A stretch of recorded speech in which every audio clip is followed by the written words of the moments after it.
And we're back, guys. Tennis in a Minute. I'm your host, Good Energy. Welcome to the channel. Come in, have a look around, like the video, hit the super thanks, and thank you guys for just showing that love. I appreciate it. We're gonna start things off. Australian Open Day 2. Coco Gauff, the future of tennis, taking on Jodie Burrage. Now, I did a preview of this matchup. This is going to be a late matchup. So Coco had the early start last time. Now she's got, I think, the last match of the day. So kind of tough with these schedules early on. We're gonna see if there's some consistency with her matches as the tournament goes on. I just think Jodie, this is a big step up in competition. You're taking on, in my opinion, the best player in the world right now. Jodie's she's only gone, in terms of a main tour tournament, she's only gone to the round of 16, and that was once a tournament a few years ago in Slovenia where she was bounced out by Karolina. She hasn't had the experience of going deep on the main tour. She plays a lot of ITF matches.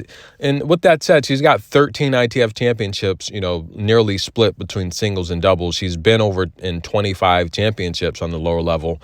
But it's a big step up in competition. I mean, I just think Coco, and this is just my fair criticism, I think Coco's better in every aspect. Serve, power on the backhand, forehand, defense, the return metrics. Jodie does have a good serve, though. She is consistent. She can blast aces.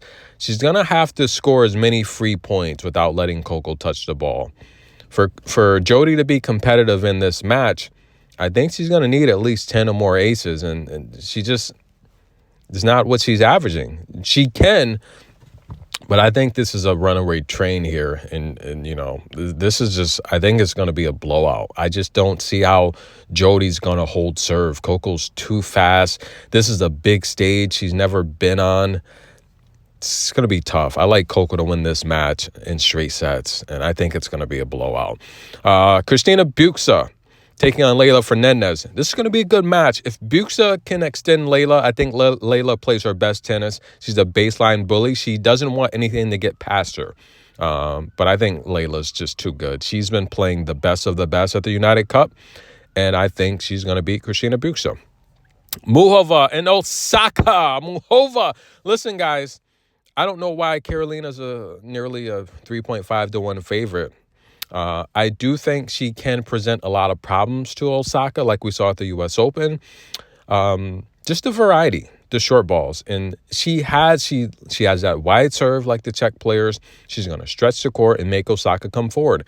The only problem is I think this is the best looking Osaka we've seen in a while. Yes, she had the injury. She talked about it. And I talked about the injury as well. I said early on in the tournament, not going to be an issue. Back issues, they flare up as you start to use them more. But at the same time, they will flare up with inactivity. So as long as she's staying loose, she's stretching. I think the big issue, I'm not sure what court this match will be on, but if there's rain and she's sitting around, that's when upsets happen. And of course, Osaka's the underdog, so I'm not really hinting at that aspect. But overall, when there's rain delays and you have players that are sitting around all day, the routine that they're used to gets thrown out the window. Now it becomes a mental battle. I think Osaka's in a good spot. And I'm going to take Osaka as a huge underdog to win at least one set.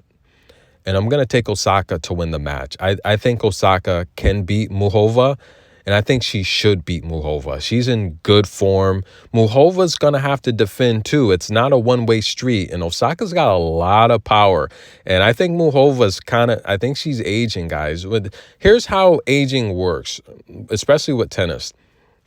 Players, they fall off quickly. It's normally not a slow decline, although you can track it metric-wise. Normally, it's very rapid. And I'm not saying Muchova is rapidly declining, but I'm just saying that Osaka should beat her. Even though Muchova owns a head-to-head 2-1, Osaka should beat Karolina, and she will today. That's the pick there. Next up, Bencic and Lemans. Lemans is playing good tennis, but I just like Belinda to overpower her in the baseline exchanges. I think Belinda's going to be too strong. Badosa. Now, Gibson is a wild card. She has a lot of people backing her. I'm just excited. I saw her in New York. I'll probably post some videos of her. I'll get back to posting shorts as well, but I don't know why I stopped. But I think Badosa is going to be too tough here. I like Paula Badosa to win. Not much to say there. Julia Niemeyer, she looked good against Maya, but now she's got to play Marta. And I think for Jula to win this match, she's going to have to hit passing shots because Marta's going to step up. I've talked about Jula. She's been one-dimensional lately. She has good variety. I don't know. I have to check. Did she change coaches or something? She's changing her game up a little bit. The passing shots will be there against Marta. The forehand will be there, but I'm going to take Marta to defeat Jula Niemeyer. I think Marta just has too many weapons for Jula, and I think she's a lot more fit. She's a big woman, and I think Marta's just going to run circles around her.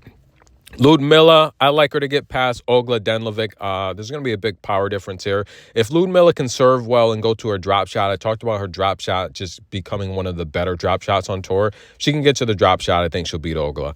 Those are the picks there, guys. Enjoy.